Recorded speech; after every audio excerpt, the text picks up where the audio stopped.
for Supper, a weekly look at what's happening in area sports. And now, along with Maury Stein, Dwayne Garza, and Jeff Stivers, here's the host of Sports for Supper, Jared Lucky.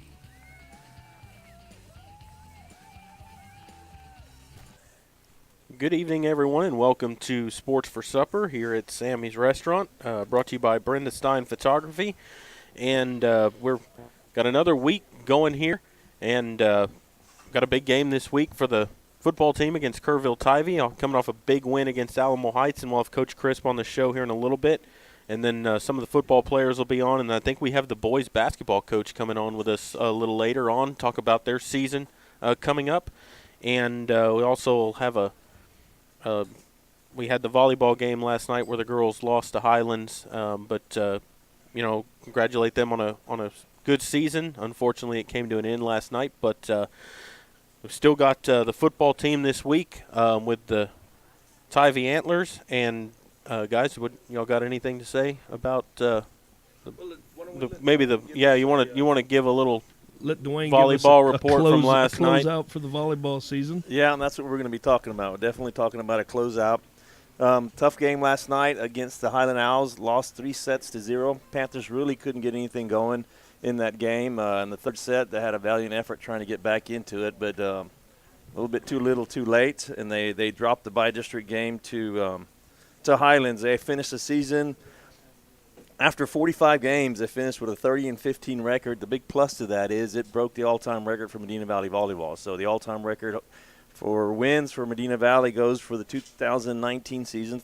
So congratulations to all the girls and Coach Griggs for that accomplishment this year. But a tough way to finish it out, not what they expected, but they still had an outstanding season. Got a couple of – at least one girl, Megan Hahn, moving on, going to go play some volleyball for South Dakota State.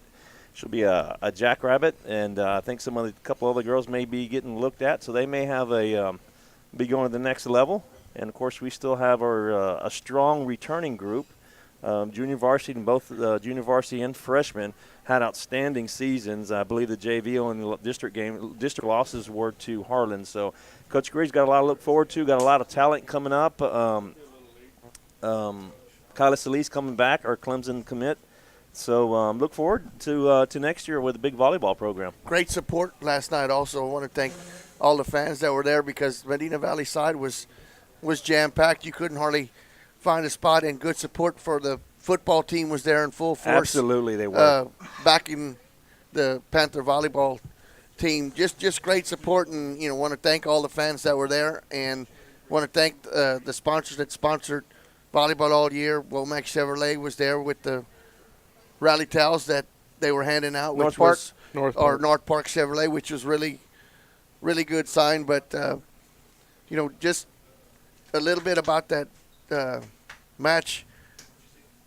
I believe it was the third game before Medina Valley took their first lead. It is. It was in the whole time, and the most they were ever ahead was 3 points.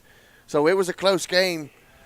Close sets every set. It's just at the end of each set, the Owls found a way to strap a couple of points together with the win. And hats off to the Owls. They came to play. They absolutely came to play. They had a good team. They played real scrappy volleyball. And to me, the difference was they kept the ball in play, which we did not. They kept the ball off the floor on their side of the court. They kept it between the lines. Yep. And we had a tough time keeping it inbounds, and I think that, to me, that was the difference. Wasn't our best outing. We've got a better team than that, but, sometimes that's just how it goes. Yep.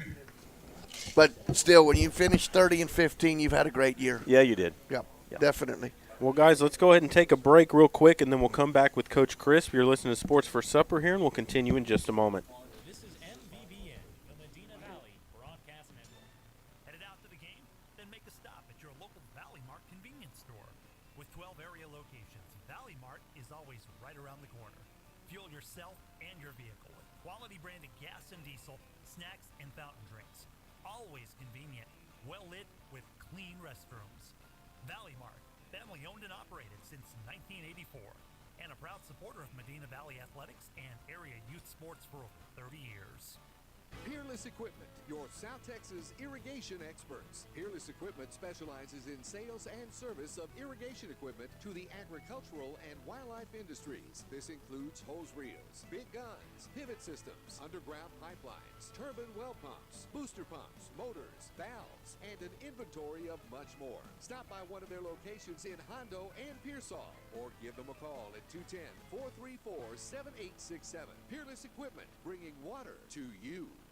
Medina Electric Cooperative is sending 3 students on the trip of a lifetime for free. The 2020 Government in Action Youth Tour is an all-expenses-paid week-long learning and leadership event in June that starts in Austin and then takes kids to Washington, D.C. Winners also receive a $500 scholarship for college. The deadline is December 13th, 2019. Apply online at Medina. You're watching Medina Valley Sports. This is the Medina Valley Broadcast Network. Welcome back here to Sports for Supper, and we are joined here by Coach Lee Crisp. And, Coach, thanks again for joining us this week. And you got a big victory against Alamo Heights last week, and that was a very exciting game to be a part of and get to call that and be in the stands to watch that. But kind of tell us, what was kind of the most satisfying thing for you about that win? Well, it was just as exciting on the sideline, I can assure you. The most satisfying part of that win is having, we've met Alamo Heights. I think that was the 11th meeting, and having never beaten them before at the varsity level. I mean, that's something. But the fact that, I guess, the way that we did it, was, it took everybody. It took both sides of the ball. It took special teams. I mean, we don't game plan for a defensive end to intercept a pass before half and take it in after throwing an interception, in the end zone. And so it was a total team effort. And that and the never say die attitude of the kids, I mean, we gave them what, all they could handle. And that was very reassuring. Yeah, that game, it ended up 17-10 was the final score. It was 17-3 at one point, and there was one drive in there toward the end where Alamo Heights scored, and there was a lot of things kind of worked against you during that drive. Talk to us a little bit about, like, what did you tell your team about just kind of keeping their composure during all that after that happened? Like, what do you go and tell your team after that? Well, I mean, we went into half, We had a great drive and stalled out. We threw the interception in the end zone. It was unfortunate, but we weren't in terrible shape. Defense was doing their job. And then, of course, 5 plays later, we score a touchdown defensively, and we go into half. And we had, the coaching staff, got to give those guys credit. There were several guys on the offensive side. They said, hey, we figured out kind of what's going on, how they're game planning us, and we were able to take advantage of that. We came out second half, and the first drive, we drilled it down there. We knew what they were going to do. 5 plays, 4 or 5 plays, and in the end, Well, I was going to say to talk about that just a little bit, because they drove the ball right down the field the first time, and that was going to be my question. Some adjustments were made immediately, and they seemed to work right away. So it was just not just the players' effort; it was an all-around effort, the coaches and players, and it was a well-earned win. It was all the way around. Yeah, I mean that's part of football. You spend all week, preparing for something, and then Heights has been in a 3-4 all year long.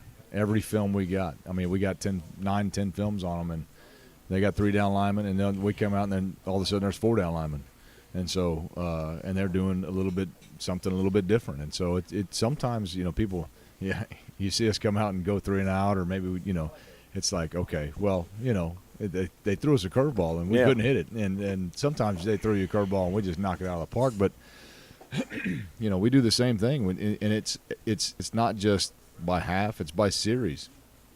Every series you come off the field as an offense, every series you come off the field as a defense, you're communicating with the guys that are sitting upstairs in the press box, and you're trying to figure out, all right, what is it that they've changed? What are they trying to take advantage of? What weakness have they found that they're exploiting, and how can we counter that? And that's football. That's where the involvement of the coaching staff, that's where it becomes kind of a huge deal. But we would talk, during the game and after the game, and it wasn't a shock, with us scoring points.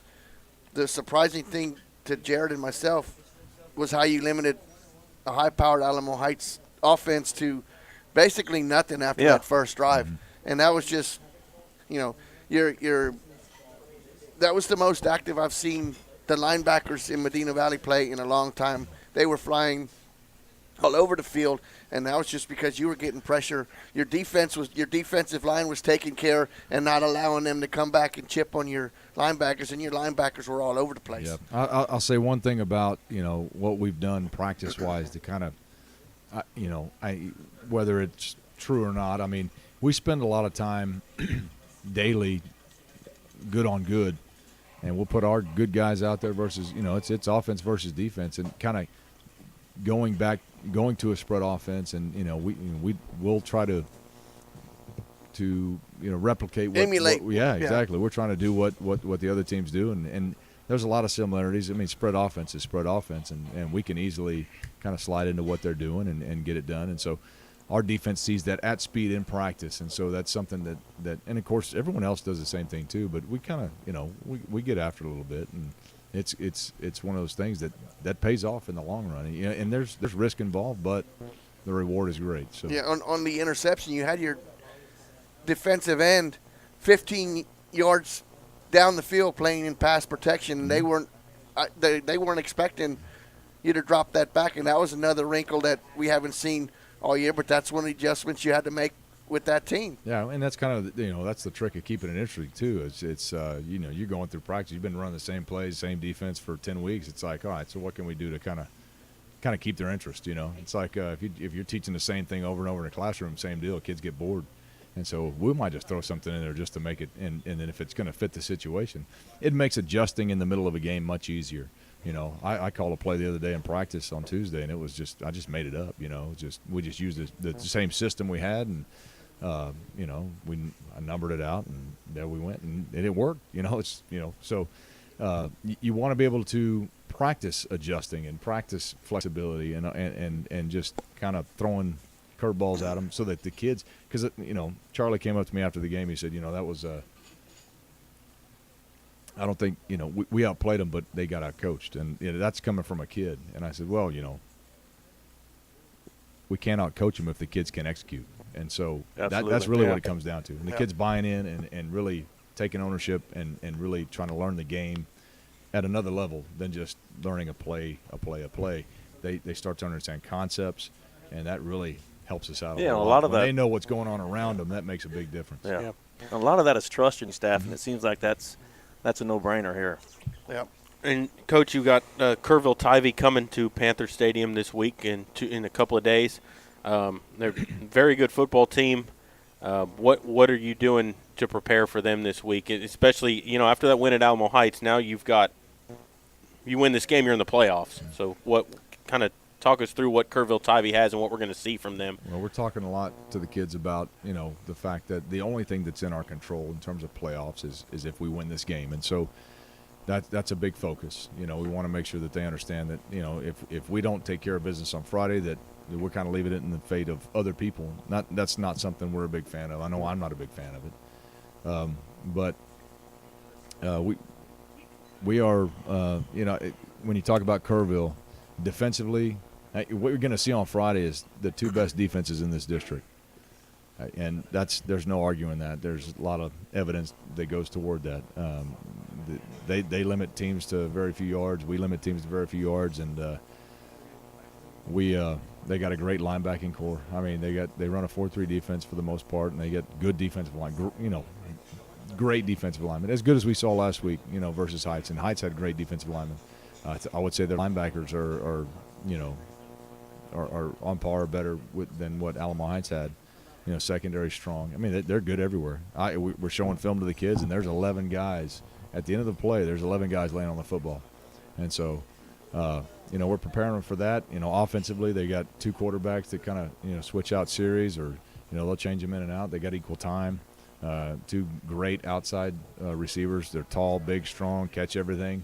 It's a deal where it's like there's there's never a play when Kerrville has the ball that they can't score. And so it's about making them earn it, keeping everything in front of you. And when we have the ball, being efficient, being smart, taking care of everything, and just taking what they give us. And it's going to come down to who's more patient, who's a little bit more hard-headed, and who wants a little bit more. Yeah, and Kerrville's got a really rounded whole football program. Their whole team, down to the kicking game, they got a really strong kicker that's committed to, I don't know what school it is, but I know what is it? Georgia. I think he's kicked a 60-something yarder already. Last year. Last year. So, I mean, they've got all kinds of weapons on that side. As do we. Yes, we do. Yeah. So it's going to be a good football game. Yep. And Coach, you emphasize, you can only take care of what's in front of you, and you try to instill that. But the difference that I've seen this year is just like you said, in practice, y'all aren't working against the JV. Y'all are working more against better on the best on best, your first team offense, your first team defense. That seems like that's made a world of a difference in preparation for the games. You're seeing the speed on the other side instead of, JV may not be as fast. Hey, we can take care of this. How has that helped? Well, there's merit to working with the JV guys. You can get them to line up the way you want them to. They can imitate the defense and that kind of thing. But when you talk about speed of the game, if you're not practicing that on a regular basis during the week, then what you'll see on Fridays is teams that come out to a slow start, they spend a lot of time with their JV. That's, if it takes them a minute to get going, it's just because they ain't see the speed during the week. And so I think we've had pretty good starts on defense, from the beginning of the season. And that's something that I believe in, and it helps us offensively as well, because it's like, hey, you got to make a decision like right now. You can't we can't just run around back here and do whatever we want. So and there's you got to measure the risk with the reward, and so things happen, and that's the nature of the game. But we've survived the season kind of using this practice, and for the most part it's paid off, I think. And especially as the season's progressed, we got past that bye week, and our goal was 5-0, and that's still our goal. Yeah. To finish the season. One game from that.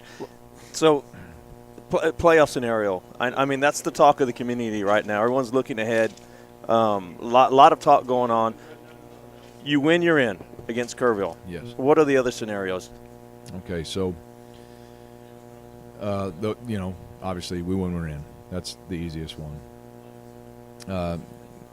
If we take a loss on Friday, things don't go our way. If either Heights or Lockhart loses, we're in. Either or, because basically what we would end up in a three-way tie with Lockhart and Alamo Heights, and because we lost to Lockhart by 10, Heights beat Lockhart by 7, we beat Heights by 7. That puts us at a negative 3.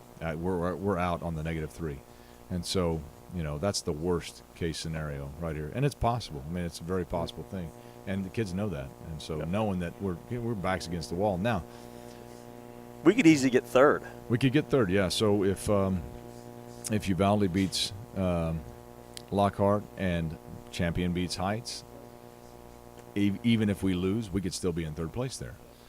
If we win and that happens, obviously we're still in third. But if Champion beats Heights and we lose, but Lockhart beats Uvalde, we'd be fourth, and Lockhart would be third. And so I think I covered all the. The main thing is you win, you're in. The main thing is if you win, you're in, and if one of the other two teams loses, you're in. Yeah, we don't want to count on anyone else to take care of our fate. That's gonna. The other point, Coach, when Coach Mo was here, he talked about next man up.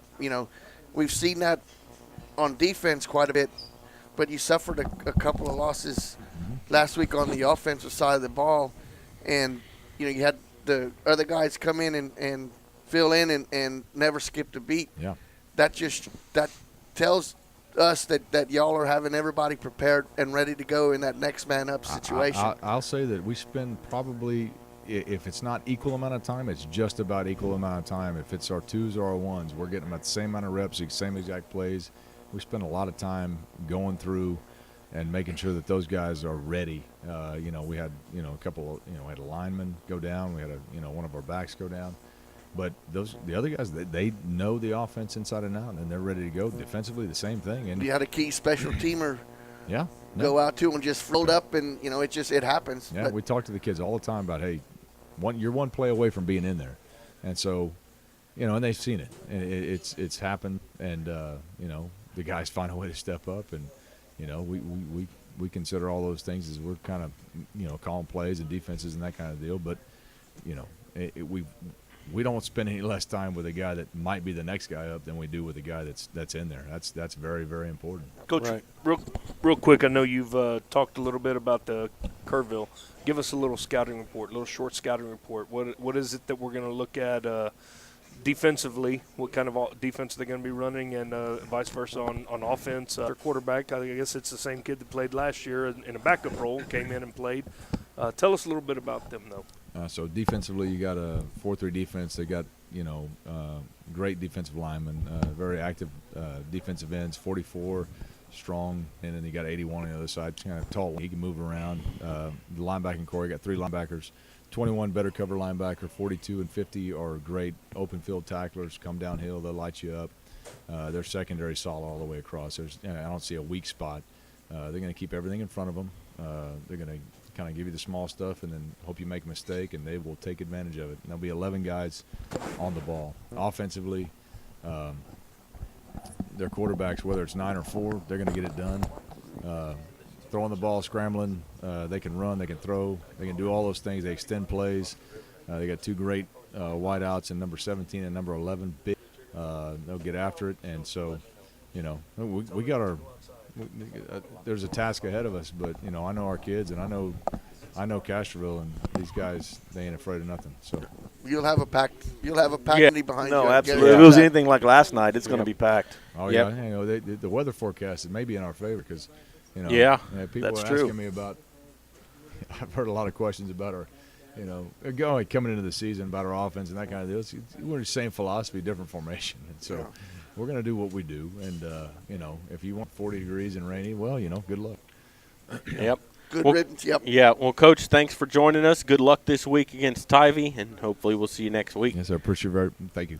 And we're going to go ahead and take a break and come back. We'll have some of the players on. You're listening to Sports for Supper, and we'll continue here in just a moment.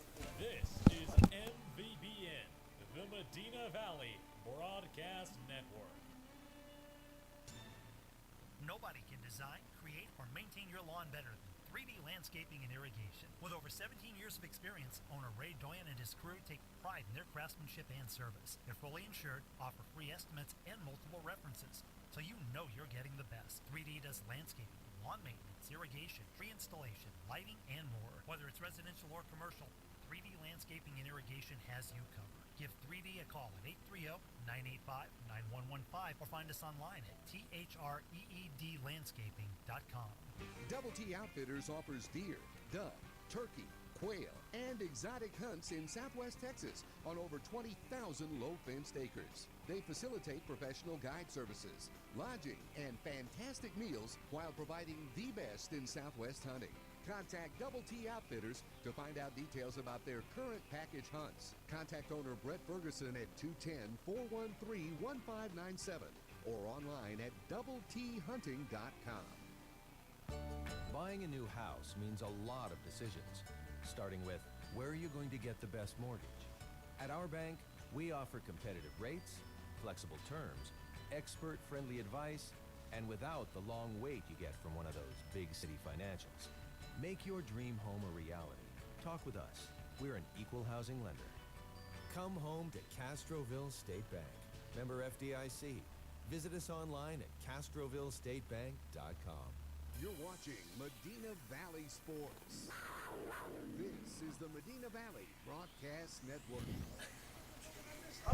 Welcome back here to Sports for Supper. We just had a great interview with Coach Crisp, and now we're going to have some of the football players on here. And Got some repeat Yeah, offenders and one first timer. yep, we do. We've got one repeat that's been here a few times, but we'll start down on the end with Gio Villafane. Yes, sir. And talk to us a little bit about that game against Alamo Heights. I mean, they came out on a different defense than what we had been practicing for all week, but we didn't let that change our mood and how we carry ourselves. We technically had the defense they came out with down already. We've seen it before. It's nothing new. So we just had to adjust and carry the punch. But what we noticed watching the game, it was chippy in Uvalde. It seemed like it was more chippier down there against Alamo Heights. And to be honest with you, we've been around and seen all the Alamo Heights Medina Valley battles. They're always like that, especially over there. And all throughout the week, they were telling us, hey, they're gonna play football until we start stomping them out. Then they're not gonna play football. They're gonna play a mess. They're gonna do this. They're gonna just try to get under you. I mean, I've had a couple plays where like I'd be down there and I feel somebody tugging at my ankle until they finally got my ankle. So.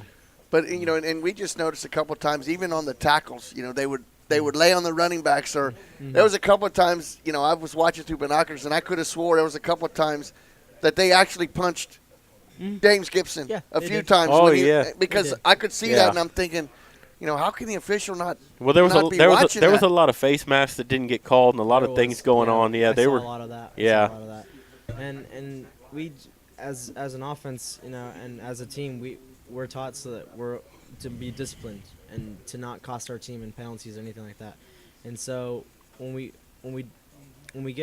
come across adversity like that, we tend to keep quiet and show them on the field, and that's what we did that night. Absolutely. Yeah.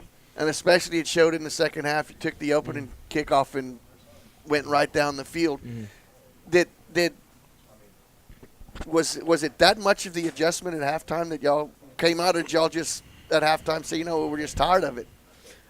We did have some adjustments during halftime with the offense, but none of them were minor. Coach Cook's like, we're just gonna play our football. This is how we're gonna do it. We're gonna punch it down the throats. Defense, he came in there. He's like, we're not gonna let up any more big plays. That's not our defense. This is not how we play. We need to play to how we're expected to play. And defense did their job, and they knocked in Alamo. Absolutely. How are you feeling? I'm feeling good. I ended up injuring myself around near the end of the first quarter. We ran a play to the 3-hole, and I go in. I remember going for linebacker, and I'm pretty sure it was James or somebody ran right into me, and I fell. And my foot was faced towards the ground up, and it just snapped at that point. And I came out, and the dog kind of scared me a little bit. He's like, it's broken. And he was like, hey, your season's over. And I was like, no, it can't be. It can't be. And so we went. I'm all good. It seems like you were more frustrated than you were in pain. The game was really important. Yeah, it looked like it. But it's not broken, right? No, it's not broken. Okay. That's a good part. You taking a week off? Yes, sir. Good. Been coaching at Moses. My backup. Been giving him all the pointers, make sure he's good to go. I have complete faith in him. And your brother? My brother, he's a different story. Is it? Yeah. They think he has a torn ACL. He's going to go see an MCL specialist. Next Monday, I believe he told me at the basketball game, correct? At the volleyball game? That was my brother. My twin. Yeah. But no, I know. That's what I'm saying, though. He told me that they weren't sure whether, what his injury actually was They feel yet. like it's more of his MCL, but our physical trainer thinks it's his ACL. So he's going to go see an MCL, and then he's going to go get an MRI. Well, best wishes to him. Yeah, absolutely. And you also, so be ready for hopefully we'll see you for the playoffs. Yes, sir. Yes, sir. That's the plan. Well, Gio, thanks for joining us. We'll pass it on to Taylor Weir. Thank you. Who's been here, this is like your 5th or 6th time you've been here with us. Hey, for the notch. It's good luck, though. It works for us, too, because you come up with some big plays every time you come here. And you guys, between you and Grant last week, it looked like – and I don't want to even take this wrong. You're not headhunting, but you were out to lay some hits on some people. Sir. Yeah, and you could see that. Especially there was a hit right before halftime that Grant laid on somebody. That was the last play. The last play of the half. He flipped him. Yeah, that was good. Crazy. And I couldn't. Sometimes it's hard to tell whether it's you or him because you look alike and your number's only one off. So, but you guys talk to us a little bit about your defensive scheme going into that game. Well, I mean, since we were freshmen, we've always lost to Alamo Heights. So, I mean, we came into that week of practice, making sure that we knew what we were supposed to do and that we win, because we know that we had to win against Alamo Heights, or we felt that if we won against Alamo Heights, we were in the playoffs. So we took this game more serious than like we usually would. I remember pregame, we were like, no one talked, especially not defense. We were all in the zone, and I think we were just ready. I mean, It seemed like after the unsportsmanlike conduct, your temperament changed? You just were a different person? Because as far as I'm concerned, that's a carriation of the play. If you don't throw him to the ground, there were several. Oh yeah. There were several times where he's going to keep running and go around the end. Was that you? That was Grant. That was Yeah, who like Suplexed him. Yeah. suplexed him, yeah. And had to it's think We like thought that was you. Yeah. it was like the linebackers. Y'all just totally changed. I mean, just turned on a switch and said, you know what? If they're not going to let that, we're just not going to let them get any yards after contact. And you know, what do you credit that to? Your defensive line keeping the linemen off of y'all? Oh, that's our D line all the way. We're so happy that we have those 4 guys up front. They do all the work for us. They make us look good too. And then your secondary played a great job. They played a great game. They did do a good job. No, The you're call right, that they But the- made on Michael, oh, that- I've that never had us seen a all- worse call in my life. But Oh and yeah. we said was- that, but No, the worst one was when they didn't get him for the offsides at the end on the 4th down play when they had 2 ends in the neutrals, and that was we pretty can talk bad. all night about some of Yeah, that. No, that was absolutely. pretty bad. But what are your keys for Tivy? For the practice that we've been going through this week, they run a lot outside, like jets and stuff like that. So I usually bite too much on the inside because I want to get that hit stick. So this week I just have to be patient and wait for the outside. What do you mean Contain. by hit stick? I just want to hit that hole hard. You want to get into the action? Yes, sir. It's a lot of stress on contain. Yes, sir. well, Taylor, thanks for joining us, and hopefully we'll see you again here. Yeah, absolutely. Yep. And we have a new Affiliate. new person here, and if you'll tell us your name, number, and your position, and what year you are in school. My name's Clayton Brawley. I'm number 82. I play tight end. I'm a junior. And Clayton, we saw you had a pretty big catch against Alamo Heights this last week, and that was on a pretty big play. Talk to us a little bit about that. Well, that game was against McCall. Memorial. Oh, it was a game Memorial. before, Yeah, wasn't it was it? Memorial. Oh, yeah, I Yeah. thought it was against Heights. Against Memorial. Well, I mean, they called my play, and I just got in there, and Sam threw me a great ball, and just took it up the middle and just read a wrong block. I mean, it could have easily turned into a touchdown, but, I mean, I got what I got out of it. And Yeah, you were close to scoring. So was that play a primary tight end, a pass play, or is it a read play? Well, it's primary for me because it's a why now, so we just stop and look back. And You're on special teams also, though, right? Yes, sir. What do you do on special teams? I'm on kickoff return, front. I just mainly take out their number 10 guy and block him out of the play. Be ready for onside kicks? Yes, sir. We're speaking of onside kicks and being that, when Alamo Heights scored that touchdown, I didn't put it past any of them to kick an onside kick there and try to get the ball back with the momentum. Were y'all looking for that there? We were watching for an onside kick. Yeah, because I even told Maury, I said I wouldn't put it past them to do that here. But, yeah, they didn't try it for some reason, but, you know, it backfired on them luckily and ended up losing. So when they called in the huddle, what is the pass play you know that's coming to you? What is called? 70Y, that one. And 70 means the Just- formation or just Like trips left, 70Y. Like my position's called the Y, and so the other guys over there next to me would just go and block their guy, and I'll turn and catch the ball and try and get upfield. so there's trips to the side you're on? Yes, Are you sir. the inside? I'm the middle. The middle. Which that's the one that's on the line of scrimmage? Where I'm off. You're off the line of scrimmage. 'Cause I've never understood how when you cover somebody up, why they're not eligible. That blows my mind. But that's a thing for another story for another day. But what is your keys to beating Kerrville Tivy? I mean, as far as the special teams, the kickoffs, do they have somebody that can take it to the house? Well, on return, I'm assuming they got some pretty fast guys on their outside ready to get down there and make a tackle inside the 20s. Like Coach Herb said, they try and keep it. They don't let their good kicker kick down the field past the end zone. They try and pin us in the 20. So I'm assuming they have two fast guys on the outsides that I'm going to have to contain. So you take out the speed guy, Yes, sir. or what do they call him? The Gunners or something. Yeah, something like that. That's not an easy job to do, They should especially when they got a head of steam coming and you're going backwards. Need to consider putting someone on the kicker against this game. Well, he said they don't kick it in the end zone, so there you go. You don't need. We'll outrun the kicker. I'm worried about him. Well, do you do any other sports other than football? I play track and baseball. What position in baseball do you play? Catcher and outfield. And what about track? I do pole vault. Oh, okay. That's different. We haven't had anyone here that does that, You like had some field pretty, events. Pretty good jumps. Yeah, jumps Yeah. last year, right? Yes, sir. What was your best height? 12.6. 12.6. And that qualify you for any regionals or area? Qualified me for. Well, I almost qualified for area. I went as an alternate and ended jumping in the area meet, and then I got third place to go to regionals, but they wouldn't let me go since I was an alternate. So Still very good. That's Yeah, absolutely.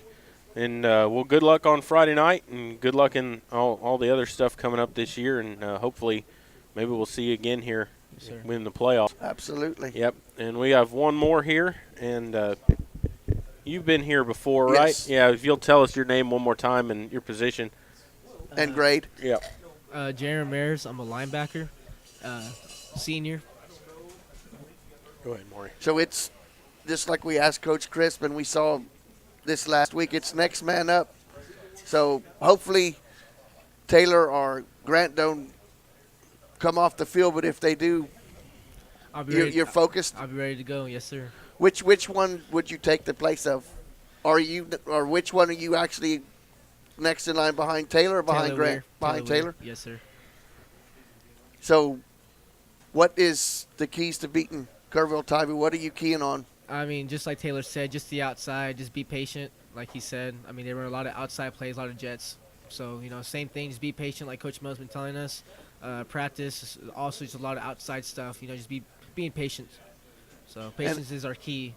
And to when this they say game. outside, that means you need JJ and Tarvin to turn the plays back inside so you guys can sweep fill up. in. Yes, sir. Absolutely. And so Alamo Heights, you guys pretty much shut them down in the second half other than that one drive that they had, even in the first. What can you kind of say about what kind of adjustments were made after that initial drive? I mean, I don't know what we have to say about that one, but we just made adjustments to where just can't let them get any more yards. After the catch, hit them right then and there. Make them earn those yards. And that's one thing we noticed, even on the swing passes, it looked Yeah. like they had room, and the linebackers clutched after catch, even down the field with the secondary.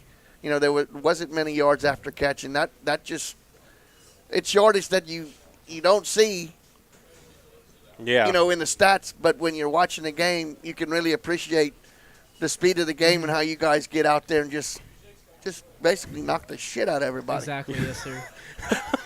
Well, okay, so they take the opening kickoff and they drive it down the field. You hold them to a field goal. How big morally was that to say we didn't break all the way, we only held you to 3 points? Was that a big boost for the team? I mean, for all of us, yes. We didn't want to get them a touchdown because, we wanted to get a good start at the beginning of the game and, just close them out early. But we were happy that we got them off. So. We've seen. Sorry, Dwayne. No, good. We've seen all year. Y'all win the toss a lot and defer to the second half. I personally like that. Do y'all guys on defense like that? Like, let me put the defense out there first and say we're not going to give you any points and we're going to get the ball back and drive it down your throat. Sir. Yes, Yeah, I just wanted to know how y'all kind of felt about that. Defense was great about that. We'll let their offense get the ball and we'll just close them out and get the offense back on the field. Well, I was going to say, what I like to see about these guys here, especially on the end, is a ton of energy you see on the sidelines, supporting the guys on the field. And it's every single play. And if there's anything going down, they bring them right back up. So hats off to you guys for being the energy guys on the sidelines there while the stuff's going on the field. It shows that it's a complete team. Absolutely. Yeah. Yes, sir. Exactly. Well, guys, thank you all for joining us. Hopefully we'll be doing this again next week because we'll have a playoff game, and hopefully we'll see some of y'all again. All right, thank you for having us. Appreciate it. We're going to take a break and come back. You're listening to Sports for Supper, brought to you by Brenda Stein Photography, and we'll continue here in just a moment. This is MVBN, the Medina Valley Broadcast Network. Nobody can design, create, or maintain your lawn better than 3D Landscaping and Irrigation. With over 17 years of experience, owner Ray Doyen and his crew take pride in their craftsmanship and service. They're fully insured, offer free estimates, and multiple references. so you know you're getting the best. 3D does landscaping, lawn maintenance, irrigation, tree installation, lighting, and more. Whether it's residential or commercial, 3D Landscaping and Irrigation has you covered. Give 3D a call at 830-985-9115 or find us online at threedlandscaping.com. Double T Outfitters offers deer, dove, turkey, quail, and exotic hunts in Southwest Texas on over 20,000 low-fenced acres. They facilitate professional guide services, lodging, and fantastic meals while providing the best in Southwest hunting. Contact Double T Outfitters to find out details about their current package hunts. Contact owner Brett Ferguson at 210-413-1597 or online at doubleThunting.com. Buying a new house means a lot of decisions, starting with where are you going to get the best mortgage? At our bank, we offer competitive rates, flexible terms, expert-friendly advice, and without the long wait you get from one of those big city financials. Make your dream home a reality. Talk with us. We're an equal housing lender. Come home to Castroville State Bank. Member FDIC. Visit us online at CastrovilleStateBank.com. You're watching Medina Valley Sports. This is the Medina Valley Broadcast Network. Welcome back here to Sports for Supper, brought to you by Brenda Stein Photography. And we are joined here by Coach Neely of the basketball team and the boys basketball program. And, Coach, thanks for joining us here this evening. Absolutely. And, Coach, y'all's season's fixing to get started, or has it started? It has not started yet. It hasn't started. It hasn't started. We started practice last Wednesday. Okay. So. And talk to us a little bit about the team you're going to have coming this year. Oh, that's a big question. We graduated 10 from last year's team. Wow. So we have 2 coming back. So we'll be brand new. Which is James and Haney, right? James and Braden Haney. Braden Haney. Yes, sir. And so you got a lot of underclassmen, or are these a lot of kids that have played on the JV last year? We have a lot of underclassmen that'll be coming up. We'll be young, inexperienced. We do have a few seniors coming out that haven't played in years Right, I was past. going to say, they got a couple of seniors that are going to play this year that are great athletes that hopefully will support the team. And who would that be that's coming out? Yeah, Mason Doyen, who plays receiver. I think Charlie Marsh. And then Charlie Marsh, the quarterback. Well, they have both played before. They played before, but I don't think they've played the last year or Yeah, so. they didn't play last year. I know that. They played last time they played was in middle school. Oh, okay. But they're good athletes. Yeah. They're smart kids, and I can work with that. So I'm looking forward to them joining the team this year. So you're going to return. Coach Chris was returning the favor that you returned and let him borrow Braden Haney for a season, and you're going to borrow some of his. That's how it works. Players. That's how it works. Yep. Do you, as a basketball coach, and you watch these kids play football, do you sit there and just cringe, going, "I hope my players don't get injured doing this"? No, I really don't. I mean, I'm just excited for them to get out there and play. And But you're helping the football team too, though, right? Are you up in the press box too, or are you? I am. Are you part of that also, right? I'm coaching receivers this year. Yeah. So I'm up in the press box every Friday night, and there's one of my guys over here. So right now I'm pulling double duty. Yeah, you're overlapping right now. In the mornings I'm coaching basketball, in the afternoons I go out with football. So y'all do practice in the mornings for basketball right now. Yeah. What? Oh, until football's done. Whenever Okay. that time comes. And what time do y'all start in the mornings? We usually start practice at 6:30. Okay. And go to about 8. And talk to us a little bit about your schedule you're going to have this year.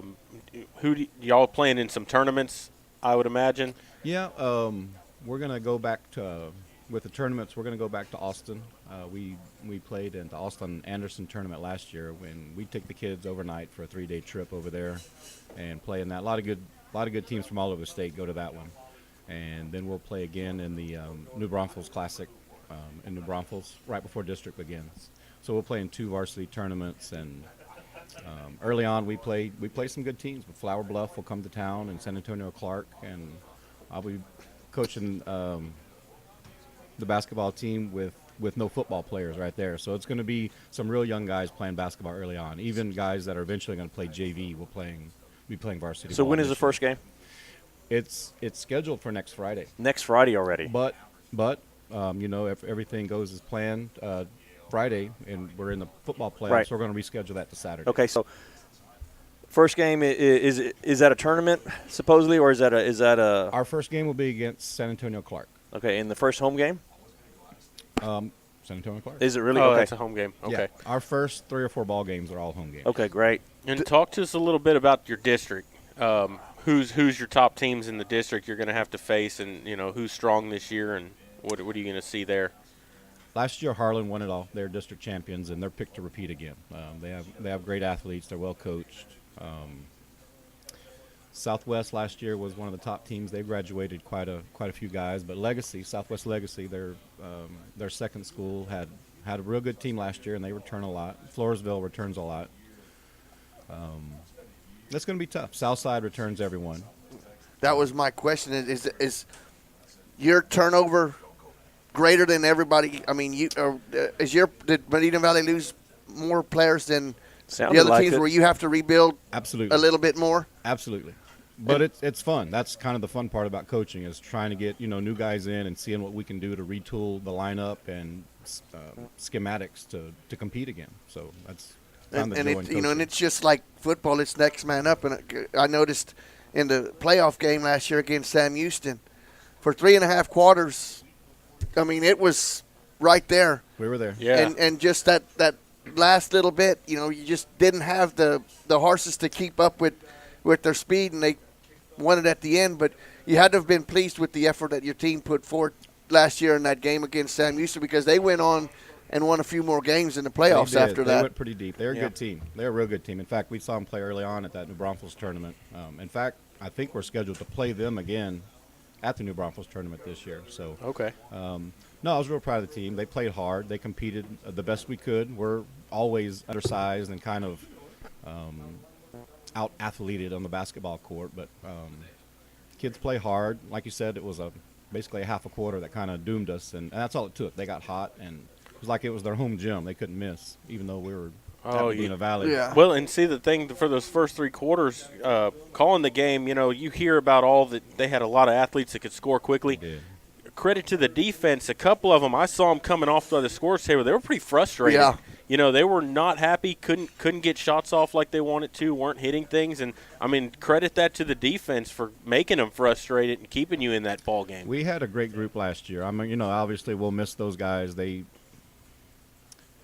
worked hard. They worked hard, and they deserved. I think it's been 7 years since Medina Valley's last made the basketball playoffs. Wow. So and they were excited about it. Now, was it disappointing to lose? Obviously it was, but they were a good team. Sometimes you just run up against a better team. So you're still looking for that 6'9", 6'10" young man to come in and enroll at Medina Valley? We're still looking. If you know anybody, let us know. Yeah. I just want to chime in here and thank Coach Neely for the job he's done helping us out on the football side of things, and getting a guy like Braden Haney to come out. Not that he takes no credit whatsoever for influencing anything in that direction, but I want to say thank you for the total program commitment that he's shown, and we're showing the same commitment back to him. I'm hoping that there's a reciprocation, and I'd love to see those guys be very good this season. There's got to be a little no pressure there.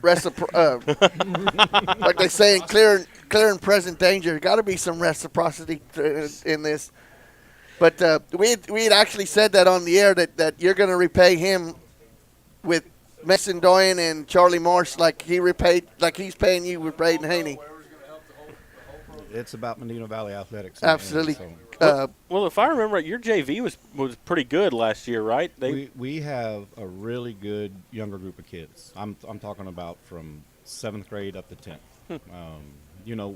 I don't know how this year's going to turn out. I don't. I'm going to coach them hard. They're going to play hard. We'll let the chips fall where they may. But I'll tell you this: in the next couple of years, we have a solid group coming up. Yeah, we really do. Probably coaching, and I don't know. The main one probably that you gonna have to replace would probably be your shooter that was Sam Champlin. Champlin that was was a 4-year starter, I believe, right, on the varsity basketball team. He was a 3-year starter. 3-year starter? Yeah, he's playing basketball up in Tennessee now. We had another, Zach Roberson's playing basketball up in Kansas, I believe, both at small schools.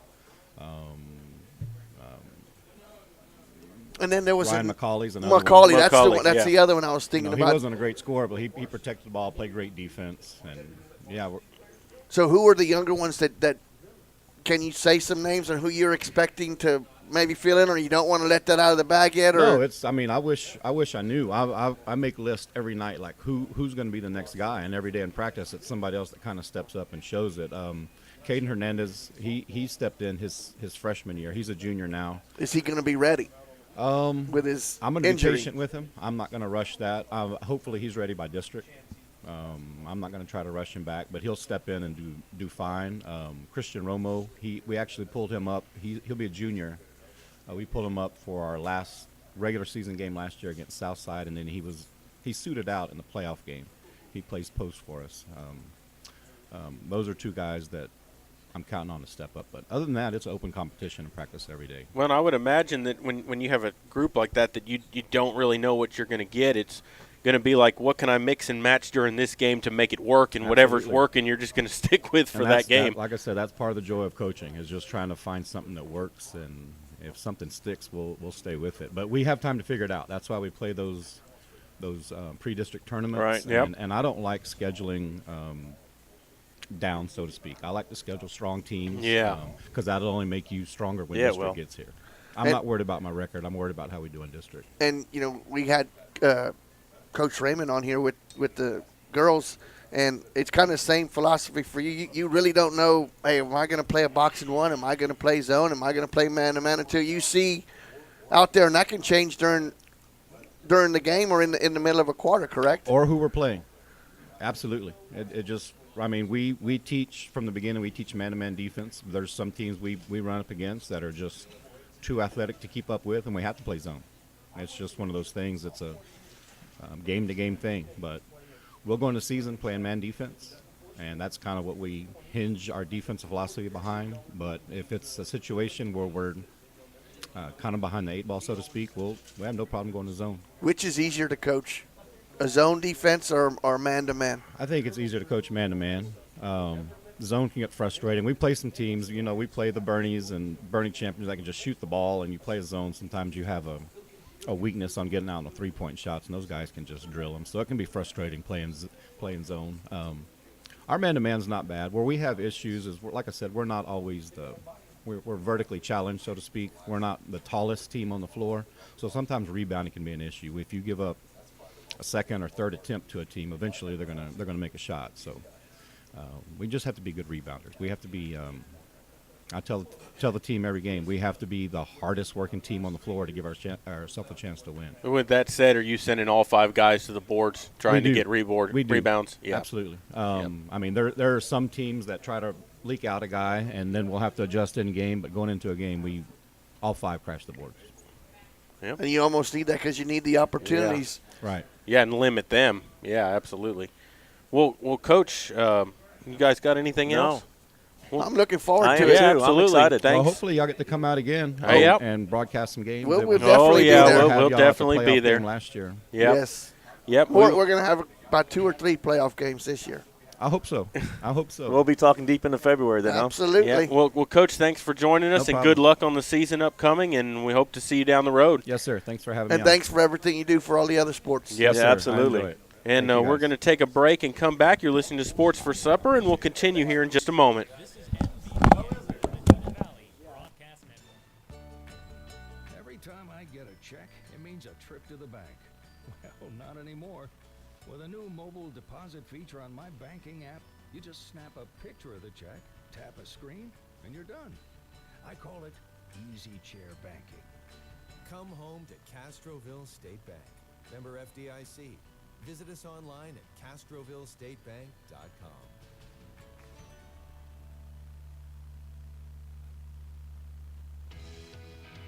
The pace of business is faster than ever. That's why when you need a business loan, you want a bank that can act fast. Not only do you get great rates and fast answers, you get the financial advice you need to keep your business growing. It's a better way to borrow. Stop by and let's talk. Come home to Castroville State Bank. Member FDIC. Visit us online at CastrovilleStateBank.com. Are you ready for a vacation? Tanya with Travel by Design can help you with all your vacation destination needs. At no cost to you, she can plan all of the details tailored to your unique wants and needs. So all you have to do is enjoy your vacation. Tanya is a certified expert with Disney, Universal Orlando, and California, Sandals, and all cruise lines. Give Tanya a call at 830-931-4834 or visit her Facebook page, Tanya with Travel by Design, for all the latest specials and must-do vacations. Tandre Gwynn Funeral Home in Castroville, Texas, has been providing funeral services to families in the Medina Valley and surrounding areas for many generations. Tandre Gwynn Funeral Home is proud to support the broadcast by the Medina Valley Broadcast Network for the athletes and students participating in this event. Go Panthers! Tandre Gwynn Funeral Home, Castroville, Texas. You may view obituaries at Tandre, Tondre-Gwynn, Guinn.com, or visit the Facebook page of Tandre Gwynn Funeral Home to view funeral notices. Yes, she said everything's okay. Welcome back to Sports for Supper at Sammy, sponsored by Brenda Stein Photography. Now's the time to get those pictures done, Maury. Yeah, now's the time to get them done. Playoffs are coming. And graduation isn't that it'll far, be here isn't before that you far know away. it. So call Brenda now and get those pictures taken. That way you're all set up well before graduation. And you know, we've done this now for 10 weeks, and you know, this is probably, don't want to say that there hadn't been better shows or the interviews with the coaches or the young men, but for some reason I feel more confident about Friday night against Tybee than I have against any other game this season, just by the reaction of the kids and the coaches. Well, what I've seen, Maury, and it's week in, week out, you've seen nothing fake. It's all coming from the heart. It's what they believe. They believe in the coaches. They believe in themselves. And they've done it so far, you know. At one point, we even talked about that there was a possibility we wouldn't lose any more games. And we're 4-0 the last 4 games. So it's been going the right direction. Yeah, and you know, the thing is, when you look across the team now, you know, they lost some games early and they lost some games by a play here or a play there. Exactly, Jared. And their confidence didn't get down, and when you look at them now, they've won 4 in a row. Their confidence is higher than it's been all season, and it should be. You know, and when you look at from week 1 to now, through 9 weeks or through 10 weeks of the season, 9 football games, the team has improved. The team's improved every single game.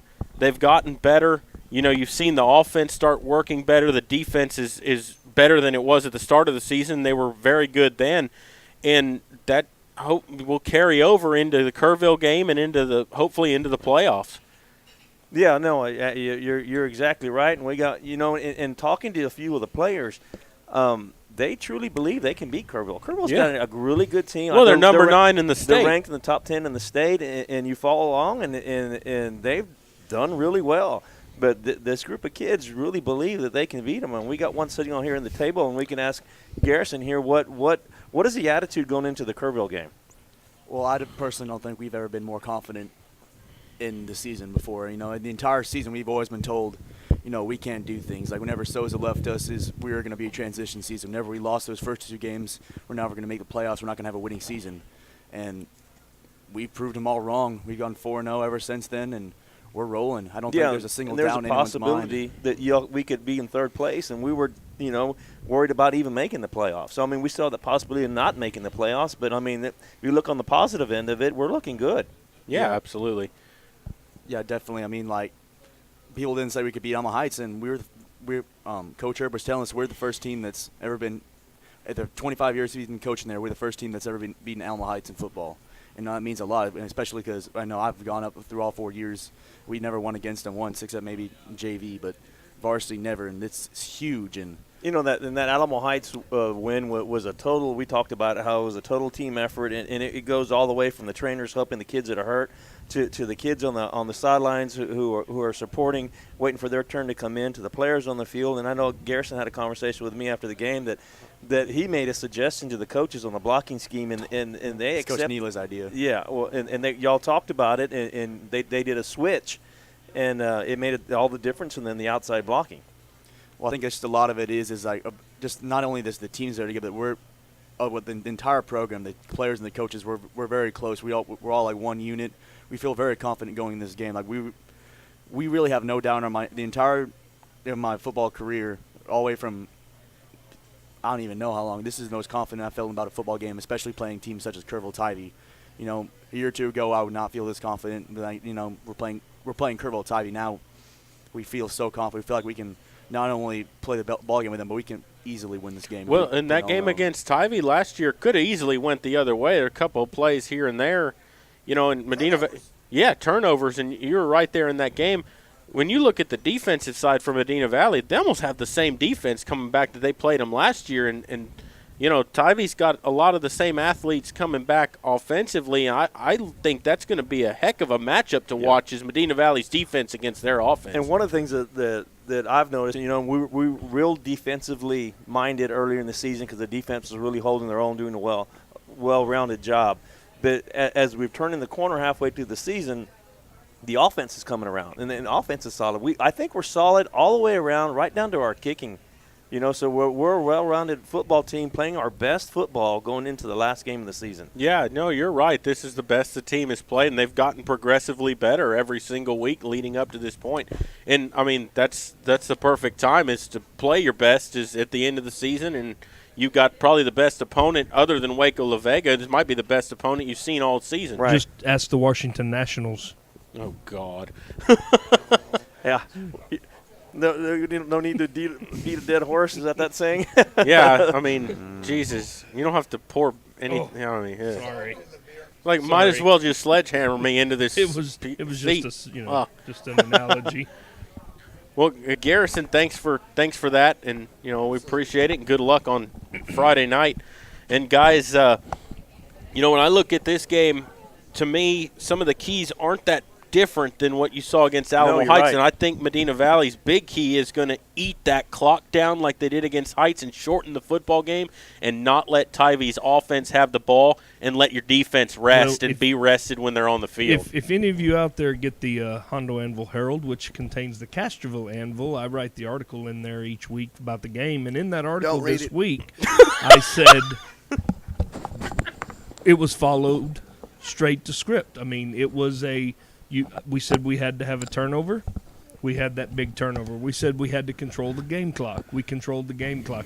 Even when we didn't score, they didn't have the ball. Right. So we controlled the clock a couple. You know, we had long drives where one we missed a field goal, one we threw an interception and a touchdown, and one we ended up losing it on fourth down. But those three drives ate up a whole bunch of game clock. Yeah, but they didn't have the ball and didn't have a chance to score. We need to keep Tivy's offense off the field. And we had to play good defense, you know, and we did a great job of playing defense last week. And like you said, I heard y'all earlier when that one score they did have, the one touchdown in the third, fourth quarter, was really fluky. I mean, they had to have three big penalties to help them score to get there. Yep. So I think our defense, you know, is playing exceptionally well. You know, the Coach Moes are doing a great job at mixing up what they do each week and taking away what the other team does well. And the challenge with Kerrville-Tivy is going to be is that they do a couple of things well. So you got to pick your poison. You know, which one are you going to prepare to stop? Is it going to be the pass? Is it going to be the quarterback? Is it going to be those tall receivers? You know, which one are we going to look at stopping? And you know, we're going to have to try to, you know, hold them all. Well, and they're going to have to kind of figure that out on the sideline because they rotate their quarterbacks. So you got two different guys you got to look at. If you remember, we saw three different ones last year. week. Yeah, absolutely. So and you know, even the opportunities that we didn't score, that we kind of squandered away a little bit, we ate the ball up. You know, even they kind of might have fizzled at the end a couple of times, but you still kept the ball away from the opposing team. And if you can do that again and not give them extra offensive possessions, you'll be in the ball game. Yeah, and just like Uvalde and Alamo Heights, we find a way at the end to control it. And I think that, you know, the special teams might play a big role in this again. And also, you know, turnovers, your defense came up with a score. Yeah. And for most of that football game had outscored Alamo Heights 7-3. You know, at one point your defense was beating them. Ended up not that way. Alamo Heights put up 10 points. But when your defense can beat their offense like that on the scoreboard, you're always going to look at success. And I think that's just got to carry over against you're Tivy. right, Jared. Turnovers and special teams can make a huge difference in Well, this game. and there's been a turnover in both of the last two games, big games against Uvalde and against Alamo Heights. Big interceptions. Yeah, and to end those games. And those are forced turnovers. It's not something that they just drop the ball on or something. Those are forced turnovers. It means good play. And one of the things I want to reiterate, going back to the game, Jared Marty made that interception, and he's a defensive end. And the speed, he had another gear when he got through that line, and that's a good thing to have that speed makes you at think defensive about, end. I talked to Coach Mo, Big Mo, after the game, and they're already looking at next year moving him around somewhere and utilizing some speed like that. That's a lot of speed from the defensive end position. When you can run, they're going to find a place for you, and it's going to be somewhere where you can help the team. A lot of that was adrenaline. I mean, he got the interception, and he saw those goalposts, and nothing was going to stop Well, him. I'd like to point out that he juked the quarterback out of his shoes, and And that the quarterback quarterback never didn't come come back back in. into the That's right. game. I don't know if he got hurt or if the coach just took him out, but he never re-entered the ball game. Maybe he juked him out of something else, and he was singing tenor. You never know. Leave it to JJ. Oh, my. But, yeah, no, it should be an exciting game. I'm looking forward to it. And you never know. We have a cold front coming through tomorrow night. And you don't know what the weather's going to be like, if it's going to be cold, if the wind's going to be blowing.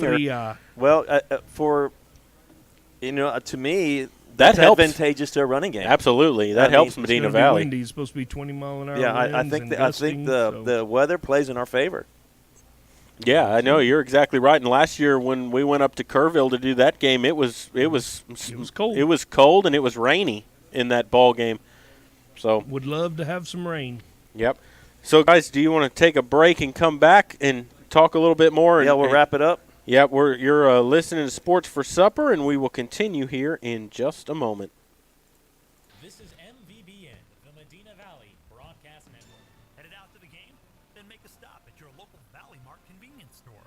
With 12 area locations, Valley Mart is always right around the corner. Fuel yourself and your vehicle with quality branded gas and diesel, snacks and fountain drinks. Always convenient, well lit with clean restrooms. Valley Mart, family owned and operated since 1984, and a proud supporter of Medina Valley athletics and area youth sports for over 30 years. Peerless Equipment, your South Texas irrigation experts. Peerless Equipment specializes in sales and service of irrigation equipment to the agricultural and wildlife industries. This includes hose reels, big guns, pivot systems, underground pipelines, turbine well pumps, booster pumps, motors, valves, and an inventory of much more. Stop by one of their locations in Hondo and Pearsall, or give them a call at 210-434-7867. Peerless Equipment, bringing water to you. Medina Electric Cooperative is sending 3 students on the trip of a lifetime for free. The 2020 Government in Action Youth Tour is an all-expenses-paid week-long learning and leadership event in June that starts in Austin and then takes kids to Washington, D.C. Winners also receive a $500 scholarship for college. The deadline is December 13th, 2019. Apply online at Medina. Welcome back here to Sports for Supper, brought to you by Brenda Stein Photography. And I need to read something here from the Athletic Boosters. The Medina Valley Athletic Boosters is in the middle of selling raffle tickets for a major fundraiser of the year, 30 prizes in 30 days. As a result of this fundraiser, we are able to give $10,000 in scholarships and gave back over $10,000 to our sports teams this year.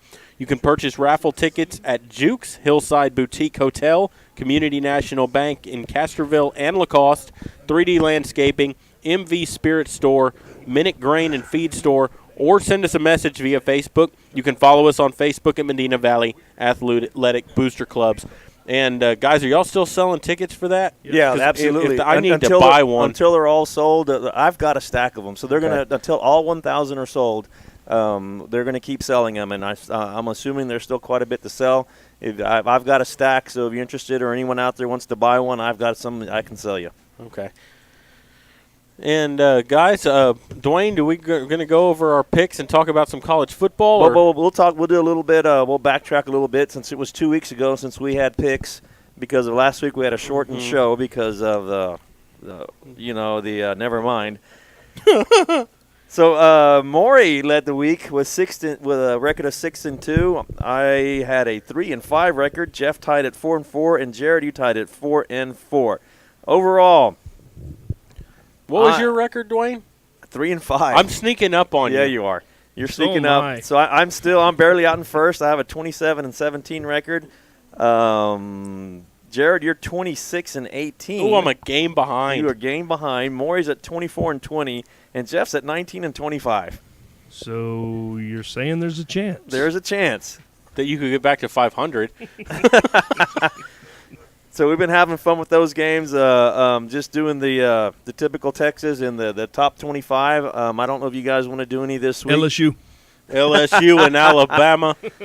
So are we having a show next week? That's gonna. Well, if we're in the playoffs, I think we can leave it up in the air. I mean, we'll see. I think if we're in the playoffs, I think we should probably, do a show. I mean, it's up to you guys. Absolutely, I agree. I think think if we're in the playoffs, we should do one. Yeah, we can do one. I mean, it's Coach Crisp said he'd be glad to join us again.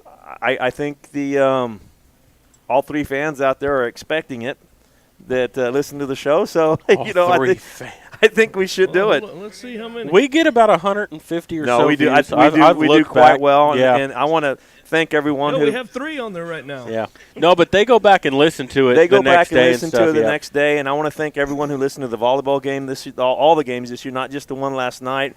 We had we had outstanding support listening to it, and thanks to doing that. And last night we had, let's see, there were about close to 300 people tuned in, I guess, something like that, which was pretty outstanding. And there's a multiplier involved with that too. Is that correct? Yeah. Well, yeah. Talked to a couple of the parents last week at the Alamo Heights game, and one of the young men, Triple B's dad, told me that he has family that listens to the broadcast of all of the Medina Valley sports all the way up in North Carolina. Awesome. So want to thank all that too. Yeah, and I had a family stop me yesterday morning in the restaurant here when I went in to get breakfast, saying thanks for broadcasting the games because they're elderly and they don't get out to all the games, and they said they love sitting at home and listening to the games. Last night we had people from Kansas City listening. We had people from Corpus Christi. We had people Texas from A&M. Austin Fire Department was listening in. They had it on their big screen, and they were all watching it. My cousin works for Austin Fire Department. He was watching Olivia play, and so everyone in the Austin Fire Department was watching and listening to the game. So, I mean, we're all over the place. That's great. Great. But I know we're going to do some games, but there's 3 games that are real important this weekend, and I'd like to just see what everybody predicts for those games. The Medina Valley. Uvalde Lockhart game, the Bernie Champion. Yeah, let's talk about Alamo that. Heights, Yeah, because you got Heights at Bernie Champion and you have Uvalde at Lockhart. I tell you what, the Uvalde Lockhart is very interesting to me. I mean, if you play the game that who beat who on it, because Lockhart beat us, we beat Uvalde. I mean, they're that game to me would be more interesting if it was in Uvalde. Yeah, exactly. I give Lockhart the heads up on that one just because of where the game's being played. Yeah, absolutely. I was thinking the same That would thing. be the only reason to me. However, I see Uvalde being more talented than Lockhart. And Uvalde's got a lot to play for. Yeah, Absolutely. they do. They're playing for their season also. Yeah, I see Uvalde coming out on top on that one. The big game that everybody's worried about. Because I don't think Lockhart was that good. They're worried about Bernie Champion not being able to improve their playoff position because they're locked into second. There's no way that they are not going to finish second. They're not going to finish first because they don't have the tiebreaker over Kerrville-Tivy. But you're not going to see Bernie Champion lay down against Alamo Heights, especially at home. Especially if they have a chance to knock Alamo Heights out of the playoffs. Absolutely. Yep, That's a rivalry right there. It's a rivalry game, and I've been guaranteed that they are not going to take it softly. That they're going to come out and it guns is a-blazing. at home. Because don't kid yourself, in a rivalry game, if you know you have a chance to knock the other one off their perch and keep them out of the playoff, that's Jared, something to you play may not for. remember, but about 5 years ago, Alamo Heights took a safety. They were ahead in the game, and they took a safety because of the positive point situation. To keep somebody out. To keep Champion out. Oh, yeah. Oh, no, that was big news. I do. I remember hearing about that and now I that you believe mentioned that. it was Heights against, and it was Champion that they had knocked, and it was against Lockhart. Yep. It was against Lockhart, but it was to keep Champion out of the playoffs. So don't think they don't remember that. Oh, absolutely. Yeah. Different coaching staff over at Heights now. So, but yeah. So Still I Heights. am taking Lockhart's, Bernie Champion, and Medina Valley. Yeah, same. I'm going to Valley and Bernie Champion. Do these count towards our week? No. Oh. No, these I was don't. going to say, there I got you. I got my one game back. We don't have a spread. We can use the Harris. Next year we'll use the Harris rankings. How's that? Okay, which games you got for college for us, Dwayne? Hey, the Harris rankings were close. They had Medina Valley by 7 over Alamo Heights and won by 7 Oh, did points. they? Yeah. So you do get the Hondo paper. Yeah. My dad does. My okay. dad does. I don't. You know, Harris is usually they're close. You know, sometimes. Yeah. Well, that's everything. Yeah. I mean, they just go by rankings. They Is go- all they they do. try to let me Yeah. take one game in consideration between us, all of us four, such known Experts. prognosticators. We're the experts. What'd you call me? Prognosticators. I believe we all took Notre Dame to beat Michigan. Yeah, that didn't work out so well, did it? I That don't was think- bad. I don't think that one Ooh. worked out too good. Ooh. We were all Yeah, saying and it was that- going to be you the know what? last for Harbaugh. Brian Kelly's head. But that's not, yeah, and it would have been the other way if the other team would have won. Yeah, but, exactly. You know, that's not the same Michigan team that's been playing either. They No. played above their heads that game. Or, you know, actually, they played like they're supposed to have been playing all season. Okay, now, first Spit it out. first poll came out. Oh, I think they got it. I upside think down. I think they got it just right. Ohio State? Absolutely. No. So I think I agree on the 4 teams. I don't care what order they are. Here's the deal. It but doesn't I agree really with matter. leaving Clemson out, but it's all going to work out. It doesn't matter because Ohio State's got to play Penn State, and LSU's playing Alabama this week. So there's 2 teams going to have a loss right there. And they both are going to be in championship games. And don't kid yourself. Clemson's got an in-state rival in South Carolina the last game of the year.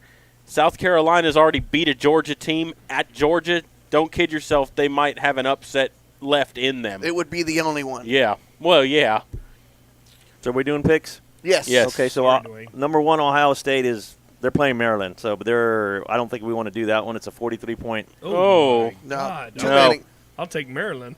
We're going to skip over gonna that skip one. that Yeah. So let's start with the other high-profile games. Number 4, Penn State, and number 17, Minnesota. Penn State favored by 7. That's at Minnesota, I'm right? taking the Golden Minnesota's Gophers. undefeated. I'm taking Minnesota. Yeah, Minnesota. I'm taking Penn State. I think Minnesota hadn't played their tough Big Ten schedule yet. Number 2, LSU against number 3, Alabama. 6.5-point favorites is Alabama. At Tuscaloosa, right? That's in Tuscaloosa? I'm Yeah. not sure. Yes, it's at Yeah. Alabama. LSU. I can't give 6.5 points. I'll take LSU, but I'll take Alabama to win the game, but not to cover. I'll take LSU. I will take Alabama. And I know this doesn't count towards, I think LSU wins the game. I think LSU wins the national championship. They're playing well. Go Baylor Bears. All right, Baylor -2 over TCU. TCU. It's over for Baylor. No, I take Baylor in that, and the main reason I do that is because we're going to the Baylor-Oklahoma game, and I want Baylor to be undefeated for that when they play there.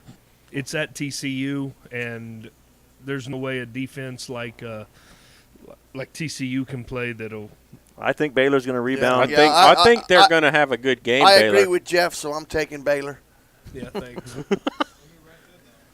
All right, SMU drops to 25 after their loss. They're 22-point favorites over East Carolina. They take rebound that. and they score 50. Yeah, they take that. SMU. Absolutely.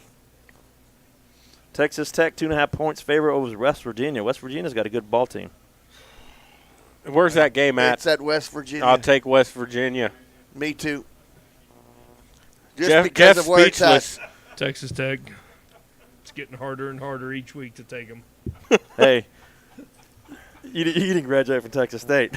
That's a tough one to call, man. That's true. Old Dominion 4-point favorites over UTSA. UTSA going to win another one? The Monarchs. Nah, I'll take Old Dominion. I think UTSA is going to win this game. I really do. I'll take ODU or whoever that is. The Monarchs. The Monarchs. They're beautiful I'll take the butterflies. butterflies. Okay, here we go. No, that's not what they first are. game. Yeah. The first game that Texas State is favored in this whole year. They were not even favored when they play the FCS team. They playing Little Sisters of the Poor? No, they're playing South Alabama. Little Sisters of the No, Poor. they're playing Little Rascals. South Alabama's only won one game. Finally favored over one game. Well, hasn't Texas State only won one game? They won two. They've doubled up on I'm on taking South Texas Alabama. State. Jeff.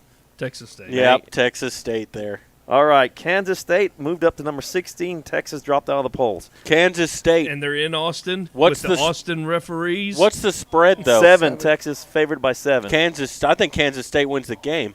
Oh, no. Maury? Texas. I got to go with the Longhorns, and I did I too. don't like it. I don't either. There you go. Matter of fact, if that was a game to bet, I would stay far away from it. If it was in, Especially if South it was, Points if it in was Austin. in, I agree. If it was in Little Manhattan, there'd Oh, be yeah. no doubt who Because I would I'm take. telling you, Texas going down. They're going to lose to Baylor. They're going to lose to Kansas State, and they should have lost to Kansas. There's a lot of. They should have hired Mike Leach. Hey, who are the stinking Aggies playing? They're off this They're week. off this the week. Stinking Aggies. They were off Are last they- week. Don't they? Don't they lose to Open this week? I didn't know they were open. I don't. They were open last week. No, yeah, against UTSA. Yeah. So, Yeah. anyways, guys, thoughts Friday night. I think the Panthers take it in a close one. I'm saying 17-14. They got a hell of a chance. Oh, I think it's going to be a good Why don't game. you go back to that score last week? Because I think I was pretty close. I didn't write it down, Jeff. Oh, yeah, sure. Didn't write it down. I was pretty darn close to that score. I'm going to say, oh, man, I'm never going to go against my Panthers. Yeah. So I'm going to say 7-3. I'm going to say 21-17 Medina Exactly Valley. what I'm saying, Jared. That's what I was thinking. 21-17 Medina Valley. So everybody's in agreement. It's a I low said score, it it's first. it's a low-scoring game, so it'll liable to be 52-51. Yeah, that's no joke. But either way, as long as Medina Valley ends up That's on all the that higher matters. side of the That's scoreboard, all that that's matters. what matters. Yep, absolutely. Hopefully we'll be back here next week. Yep. Yep, and good luck to the team. You can join us at right here on Medina Valley Broadcast Network. 7:30 is kickoff. We'll be on the air around 7:10. And I need to read one more thing for the Booster Club here. To come visit Medina Valley Athletic Boosters at the Old Fashioned Christmas on Friday, December 6th and Saturday, December 7th. MV Gear makes a great gift for sports fans of all sizes and shapes. We will have all our merchandise available, plus our raffle tickets that make great stocking stuffers. Best of luck to all our Panther teams. So, you can go out and visit at Old Fashioned Christmas on Friday, on December 6th and 7th. There's going to be a lot of stuff out there that you can go visit over there. Oh, so, yeah. yeah, It's going to be a absolutely. full house. They have, I think, every booth filled. So it's going to that'll be a good time.